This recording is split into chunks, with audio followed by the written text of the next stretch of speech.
Why would one tree branch help black out a city? Not a storm, not a huge explosion, not some dramatic machine failure. Just a branch touching one power line far from downtown. At first, nothing looks serious. Traffic lights are still working. Elevators are still moving. Phones are still charging. Hospitals are still humming. Air conditioners are still pushing cold air into apartments. To everyone in the city, it feels like a normal day. But on the edge of the grid, something small has just gone wrong. That one line is carrying electricity across the network. When the branch touches it, the system has to protect itself. So the line shuts off. And that sounds safe. That sounds like the problem is over. But electricity does not just disappear. It has to go somewhere. So the load shifts. It rushes into other lines nearby. Those lines now carry more than planned. Then they begin to heat up. Their protection systems wake up too. One line goes down, then another, then another. This is where the scary part begins. A blackout does not always start like a movie. Sometimes there is no fireball, no warning siren, no single villain, just a quiet imbalance moving through wires. A small failure becomes a larger burden. That burden becomes pressure. That pressure becomes a chain reaction. And suddenly, the city that looked perfectly normal minutes ago starts losing power, piece by piece. So how can one tiny point of contact far outside the city pull millions of people into darkness? And if the power grid is so strong, why can it collapse like dominoes? To understand that, we have to follow the electricity after its first road disappears. It is the middle of a high-demand day. Homes are running lights, refrigerators, chargers, and air conditioning. Offices are full of computers. Stores are scanning payments. Water pumps are moving pressure through buildings. Traffic signals are keeping intersections alive. Servers are feeding data across the city. Hospitals are depending on steady power. The grid is not resting. It is working hard. Far away from most of this activity, one transmission line gets into trouble. The system reacts fast. A protective device senses danger. It cuts that line away from the grid. In isolation, that is exactly what should happen. The equipment is doing its job. It is preventing a bigger local failure. But the grid is not a single wire. It is a connected web. When one path closes, the electricity looks for another path. Now the load moves. A nearby line takes more current. Then another line takes more too. The system starts redistributing pressure across the network. At first, this looks manageable. The city does not notice anything. The lights stay on. The elevators keep moving. The phones keep charging. But inside the control room, the picture has changed. A line is gone. The map is no longer balanced. The margin is getting thinner. Then the second problem appears. Another line begins carrying more than it should. It may not fail instantly. It may only show stress. But stress matters. In a power grid, stress can travel. One overloaded path can push extra work onto the next path. That next path can push pressure even farther. The system is still trying to protect itself, but each protection step removes another route. Think of a busy highway. One bridge closes. Cars do not vanish. They flood into side roads. Then those roads jam. Then drivers move again. Soon, the traffic problem is not at one bridge anymore. It is everywhere around it. The power grid can behave the same way, only faster. And you cannot see the traffic with your eyes. It is moving through metal, substations, and control screens. For the operators, there may be no dramatic moment at first. No giant blast, no obvious crash, just changing numbers, alarms, lines shifting status, a grid map losing pieces. A system that looked stable now starts behaving differently. The danger is not one failure. It is the speed at which one failure becomes someone else's problem. Outside, people feel it in fragments. A light flickers, an elevator pauses. A store register freezes, a traffic signal goes dark, a phone keeps working, but the network feels weaker. Then another block loses power, then another building, then another neighborhood. What began on the edge of the grid is now reaching the city center. And here is the strange part. The first line was shut down to keep the system safe. But once that line is gone, the rest of the grid must carry its burden. So the question becomes much bigger. If one line protects itself by disconnecting, why can that protection make everything else more fragile? And when electricity loses its usual path, where does it go next? To answer that, you need to understand one thing. The grid is not a giant battery. It is not a storage tank of electricity. It is more like a living balance act. Power has to be produced, power has to be moved, and power has to be used almost instantly. Every second, the system is trying to stay even. If homes demand more electricity, generators must push more out. If offices turn on more machines, the grid feels it. Summer heat drives air conditioners harder, demand climbs fast. The grid has to match that demand in real time. Not tomorrow, not later, right now. Think of electricity like traffic on invisible highways. The big transmission lines are the major roads. Substations are the exits and intersections. Transformers are the ramps that change the flow. And every home, store, tower, and hospital is a destination. When all roads are open, the traffic spreads out. Each line carries its assigned share. But when one road suddenly closes, cars do not vanish. They flood into the roads still open. That is where overload begins.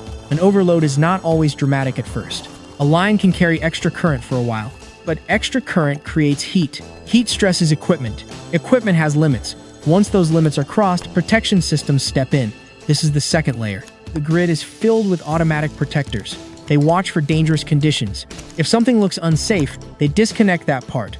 In one sense, that is brilliant. It stops a local problem from destroying equipment. But wait, that is not the whole story. When a protector cuts one line, the burden shifts again. Now fewer paths carry the same demand. The remaining lines work harder. Some of them heat up too. Then their own protectors may react. That is the domino effect. One safe shutdown can create new pressure somewhere else. Then another shutdown removes another path. Then the next path carries even more. Each device may be doing the right thing, but together they can shrink the grid too fast. So the scary part is not just the branch. It is not just the first line. It is the balance behind everything. The city only stays bright because that balance holds. When that balance slips, the grid starts fighting itself. So where is the real weak point? Is it the tree? Is it the wire? Is it the warning system? Or is the real weakness this constant balance? And this is where the story gets personal. Because when the grid slips, it does not stay inside diagrams. It walks straight into your life. The first thing you notice might be simple. The lights blink. The air conditioner stops. Your phone still works, but the network feels slow. Then the elevator freezes between floors. The water pump loses pressure. The automatic doors stay closed. The traffic lights outside go dark. Now the blackout is not an engineering problem anymore.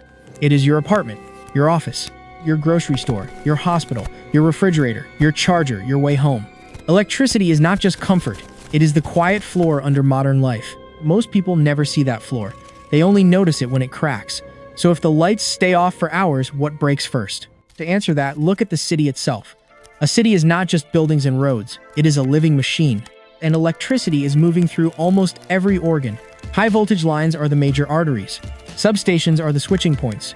Control rooms are the brain. Transformers lower the pressure for streets and buildings. Every apartment, elevator, pump, store, and hospital depends on them. When one part disconnects, the whole body adjusts. At first, that adjustment can look normal. The lights may stay on. The traffic may keep moving. People may not notice anything. But inside the grid, the stress has changed. One line is gone.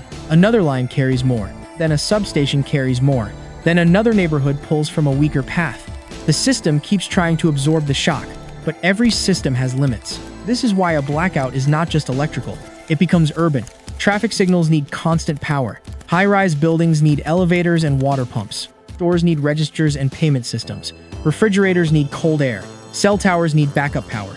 Hospitals need steady supply and emergency reserves. None of these systems collapse at the same second. That is what makes it dangerous. They begin counting down. A backup battery starts draining. A generator starts carrying load. A water tank starts losing pressure. A freezer slowly warms. A phone network starts thinning out. To the outside world, it feels sudden. One moment, the city is alive. The next, everything feels uncertain. But behind that moment is a chain. Each link depends on the one before it, and every link needs electricity to stay useful. This is the hidden map of modern life. The power grid does not just feed light bulbs. It feeds movement, it feeds communication, it feeds safety, it feeds food, water, cooling, and information. So a single line failure reveals something bigger. The city has layers, and each layer leans on the same invisible floor. When that floor shakes, every layer feels it. That is why the story keeps expanding. It starts with a branch, then it becomes a line, then it becomes a substation, then it becomes traffic, buildings, hospitals, and phones. The real question is no longer one damaged wire. The real question is endurance. How long can a city keep functioning without its hidden nervous system? Is a blackout a loss of blood, a loss of nerves, or the loss of the city's heartbeat? And which part stops first? But here is the twist. The tree branch is not the real villain, for it is only the trigger. In a healthy grid, one lost line should not collapse everything. The system is built to survive single problems. It is designed with extra paths. It is designed to reroute power. But wait, that is not the whole story. Extra paths only help if they have room. Warning systems only help if they are clear. Operators only help if they can see the problem. Protection devices only help if the system can absorb them. Now the dangerous layers start opening. It is not just a branch. It is the power forced onto other lines. It is not just one overloaded line. It is the heat building inside equipment. It is not just heat. It is the automatic trip that removes another path. It is not just one trip. It is the next line carrying even more. And then comes the human layer. Operators are watching screens, alarms, and status changes. They are trying to understand the pattern. But a grid failure does not always announce itself clearly. It can look like scattered signals. One alarm here, one lost line there, one strange load shift somewhere else. By the time the pattern becomes obvious, options may shrink. You cannot instantly build a new transmission path. You cannot instantly reduce demand across a city. You cannot ask electricity to wait in line. It keeps moving through whatever paths remain. That is the frightening part. Every device can be doing its job. Every protection system can be acting correctly. Every operator can be trying to stabilize things. But if the grid is stretched, those actions can stack up. A local problem becomes a regional burden. A regional burden becomes a control problem. A control problem becomes a blackout. Not because one branch was powerful, but because the system had too little margin left. This is how infrastructure disasters really work. They often do not begin with one giant failure. They begin with something small. Then that small thing exposes everything already under stress. No fireball is required. No dramatic crash is required. Sometimes the warning is just a control map. One bright area dims, then another, and the city realizes the problem is no longer outside. So if the branch was only the trigger, what matters most? The wire, the load, the alerts, the hidden bottlenecks, or the narrow safety margin between normal life and darkness? You can see the answer when the city starts reacting. First comes traffic. One signal goes dark. Then another intersection loses rhythm. Cars hesitate. Buses slow down. Pedestrians wait for gaps that no longer feel predictable. A few minutes later, the problem is no longer one corner. It is a moving bottleneck spreading through streets. Then come the buildings. Elevators stop between floors. Water pumps lose pressure. Garage doors stop opening. Stores cannot scan cards. Cold rooms begin losing temperature. Refrigerators are still closed, but the countdown has started. Then comes communication. Cell towers switch to backup power. Routers drop. Networks thin out. Calls fail at the worst time. The city is still there, but its voice weakens. And then come the priority decisions. Backup systems cannot carry everything forever. Emergency power has limits. Batteries drain. Generators need fuel. Control centers must decide what matters first. Hospitals, water, communication, and public safety move to the front. This is the proof. A blackout is not one thing breaking. It is many connected things losing support. The danger is not only darkness, it is the silence of machines. It is the pause in movement.